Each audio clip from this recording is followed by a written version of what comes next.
Most low-carb peach desserts take one of two roads.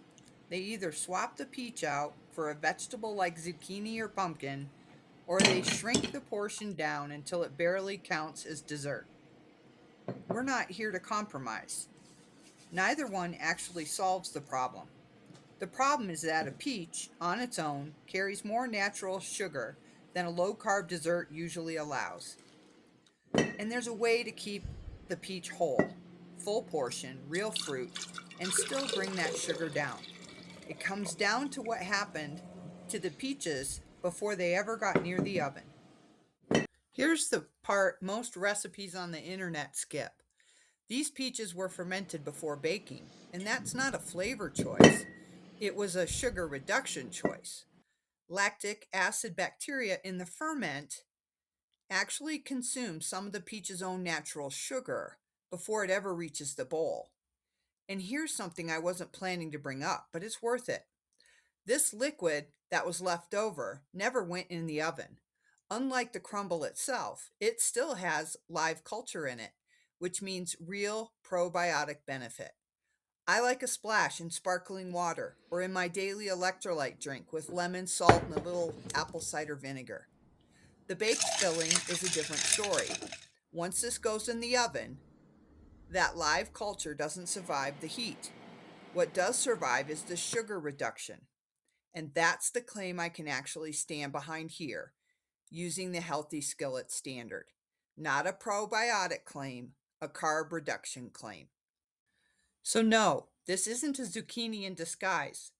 That's a real peach, full portion, fermented instead of faked. The sugar reducing effect of lactic acid fermentation on fruit is well documented in food science research. I'll leave the specific source in the description for anyone who wants to dig into it. All right, let's actually make this recipe. So here's how everything worked together. The peaches were fermented before baking, which actually lowered their natural sugar. Not swapped, not shrunk, reduced. The topping needs its own time in the oven after it goes on, which is the only thing I got wrong on my first try. And nothing here goes to waste. Extra topping works as a graham cracker style crust for a cheesecake, and the leftover fermentation liquid still has live culture worth using. I used 5 medium peaches and quartered them. They were frozen, whole. This is the base, and it's already done the hard work of bringing the sugar down. 2 tablespoons of allulose. I add a little extra to mine because it never reads as sweet enough to me. Stick to the recipe and adjust to your own taste from there. A pinch of cinnamon, a teaspoon of lemon juice, a pinch of salt. And as you know, lemon juice keeps the peach bright instead of flat or turning brown. Divide it into the ramekins and into the oven. This goes first on its own to parboil. Quick note before we go any further, this filling needs to go back in the oven a second time after the topping goes on. I'm telling you now because I didn't listen to myself or read the recipe correctly after I'd written it. I pulled mine at 12 minutes, let it cool on the counter, and moved on like I was done. I wasn't. While the first bake happens, I make the topping. I grinded my own walnuts for this, and here's a heads up. A lot of newer coffee grinders actually warn against grinding nuts. I've linked a dedicated spice and nut grinder in the description instead if you want one built for the job.